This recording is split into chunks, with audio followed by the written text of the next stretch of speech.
What's up les gars, c'est votre Blackie, j'espère que vous allez bien, que vous avez passé un agréable week-end. Il y a des news très chaudes qui sont tombées, il n'y a pas que les news qui sont chaudes, le temps aussi sera chaud. Il y a Météo France qui a annoncé que dans la semaine, il y aura des températures allant jusqu'à 30 degrés. Dans cette vidéo, je vais vous parler du groupe PNL, mais aussi d'une polémique qui a éclaté autour de Rihanna. On a aussi appris une dinguerie sur l'artiste Pusha T. Je vais tout vous expliquer dans cette vidéo, donc sans plus tarder, let's go pour les news. Il y a pas mal de nouveautés sur le site de We Are Shane Nation. En plus de la nouveauté, il y a de super offres, des promotions. Et si tu trouves que c'est trop cher pour toi, vous avez juste à cliquer sur le lien qui est dans la description de ma vidéo qui vous enverra directement sur le site avec mon code promo directement appliqué. Ça marche sur l'ensemble du site, même si vous choisissez un produit qui est déjà en promotion. Je tiens à le rappeler que Shane Nation a déjà collaboré avec de nombreux artistes, Gradure, Love Resval, qui ont demandé à avoir des pièces sur mesure. C'est accessible à tout le monde, toi aussi tu peux avoir ta chaîne personnalisée. Vous avez juste à contacter Shane Nation sur leur site ou bien sur leur compte Instagram. Hier, il y a une grosse news qui est tombée et qui a fait peur à pas mal de personnes. Il y a le chef de l'agence spatiale russe qui s'est exprimé. Vous allez voir que le début est très flippant. Mais les médias ont que gardé cette partie qui est flippante. Dans une guerre nucléaire, les pays de l'OTAN seront détruits par nous en une demi-heure. On est bien d'accord que ça fait flipper. Vous allez me dire dans les commentaires, oui, mais nous aussi on pourra répliquer l'OTAN ainsi que les États-Unis en 10 minutes. Ouais, mais ça reste quand même flippant. Je continue la suite qui n'a pas été partagée. Mais nous ne devons pas le permettre, car les conséquences de l'échange de frappes nucléaires affecteront l'état de notre terre.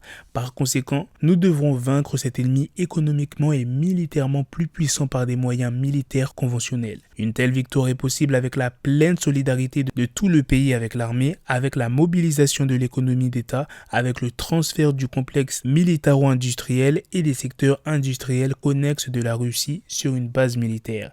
Et cela doit être fait immédiatement et rapidement. Maintenant, venons à la news sur le staff de PNL qui était dans un tourbus le dimanche 8 mai vers 8h. Ils ont eu un accident sur l'autoroute A11 dans le sens Paris-Nantes. Carrément, il y avait une quarantaine d'hommes qui ont dû fermer l'une des voies à la circulation pendant plus de 2 heures. Il y avait une dizaine de personnes qui étaient présentes dans le tourbus. Il y a 3 blessés qui ont dû être transportés à l'hôpital. On l'a appris grâce à un communiqué des pompiers. Ils disent 3 hommes d'une trentaine d'années ont été transportés au centre hospitalier d'Ancenis dans un état léger et 7 autres victimes ont été laissés sur place indemnes. Une enquête a bien évidemment été ouverte par la gendarmerie. Ils disent il pourrait s'agir d'un problème lié au chauffeur de nationalité française. Une enquête est en cours. Maintenant, venons à la news sur Rihanna qui a fait polémique. Il y a des gens, ils cherchent vraiment la petite bête partout. Quand vous allez savoir c'est quoi la polémique autour de Rihanna, vous allez péter un câble.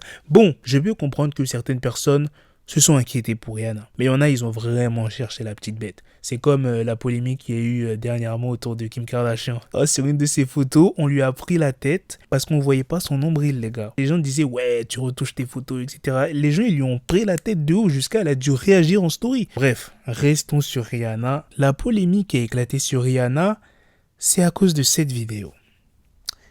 Regardez attentivement la vidéo et dites-moi si vous voyez qu'il y a un problème. C'est bon? Vous avez bien regardé? Là, tu te dis c'est peut-être par rapport à son maquillage. Mais non, ce n'est même pas ça. C'est le passage où Rihanna boit parce qu'elle est enceinte. Énormément de personnes ont cru que c'était de l'alcool que Rihanna buvait. Mais non, elle s'est servi un verre de ginger. Ce n'est pas du tout une boisson alcoolisée. C'est une boisson au gingembre. Comme je l'ai dit, il y a des personnes qui se sont inquiétées parce qu'ils pensaient que c'était de l'alcool et que ça peut être dangereux pour Rihanna. Mais il y a d'autres personnes qui ont vraiment mal parlé. Rihanna, elle n'a pas réagi. Maintenant, je vais vous parler de la mère de Chris Rock qui s'est exprimé pour la première fois depuis ce qui s'est passé lors de cette fameuse soirée aux Oscars 2022. Elle a trouvé que la décision de l'Académie était insuffisante. Elle dit « Qu'est-ce que cela signifie ? Il n'y participe même pas tous les ans. » Son équipe a écrit un message qui disait « Je m'excuse auprès de Chris Rock, mais cela doit être très personnel.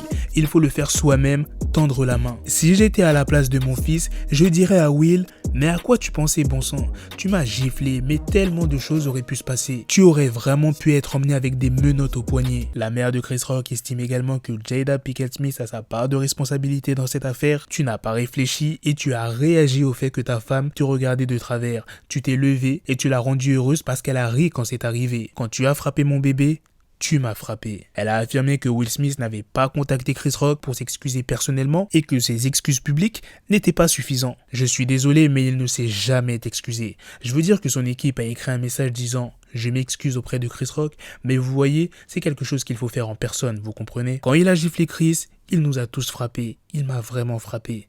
Personne ne pouvait être concentré à ce moment-là, parce que tout le monde était assis et se demandait ce qui allait se passer maintenant. Elle a affirmé qu'après l'incident, elle a contacté son fils pour prendre de ses nouvelles et le complimenter sur sa réaction. C'est vrai que ça aurait pu dégénérer lors de cette soirée. Chris Rock, il a bien réagi. Ça aurait été une autre personne, peut-être que ça aurait fini en bagarre. Maintenant, je vais vous parler de l'artiste Pusha T qui a été invité dans l'émission Drink Champs. Il est revenu sur son diss track de 2018, Story of Adidon, où il s'en prend à Drake. Pour ceux qui ne se rappellent pas, Pusha T avait révélé que Drake était père et qu'il n'avait jamais parlé de son fils Adonis, un enfant qu'il a eu avec une Française qui s'appelle Sophie Brousseau. Donc on demande à Pusha T s'il n'avait pas été trop loin avec son morceau. Pusha T répond « Je m'en fous. C'est pourquoi il ne faut pas jouer avec moi. Il n'y a pas de limite. Tous ceux qui m'ont dit que j'étais allé trop loin, je ne leur ai plus jamais parlé. » Mais il a aussi parlé de ce qui lui est arrivé. Pusha T a été banni du Canada. Là, vous allez penser que c'est à cause du morceau de Drake et tout. Non, c'est pas par rapport à ça. Il a été banni pour ce qui s'est passé à son concert à Toronto le 20 novembre 2018. Il y a une bagarre qui avait éclaté.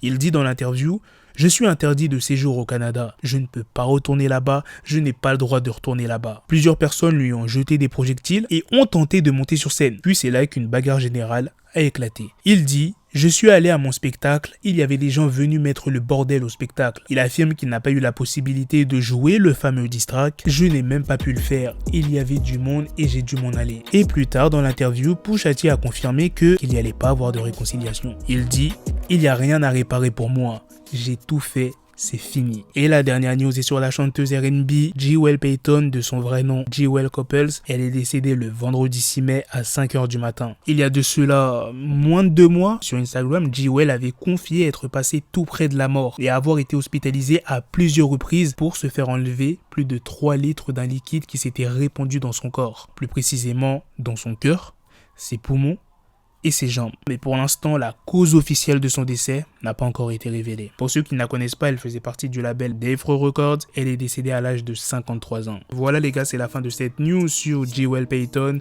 Qu'elle repose en paix, rest in peace. Dites-moi dans les commentaires qu'est-ce que vous en pensez des autres news que je vous ai partagées sur Pusha T qui s'est exprimé sur son clash avec Drake, qu'il a été banni du Canada, ce qui s'est passé avec le staff de PNL et ce qu'a affirmé le chef de l'agence spatiale russe. Sur ce, on se donne rendez-vous très prochainement pour d'autres vidéos news. Prenez soin de vous la famille. Peace.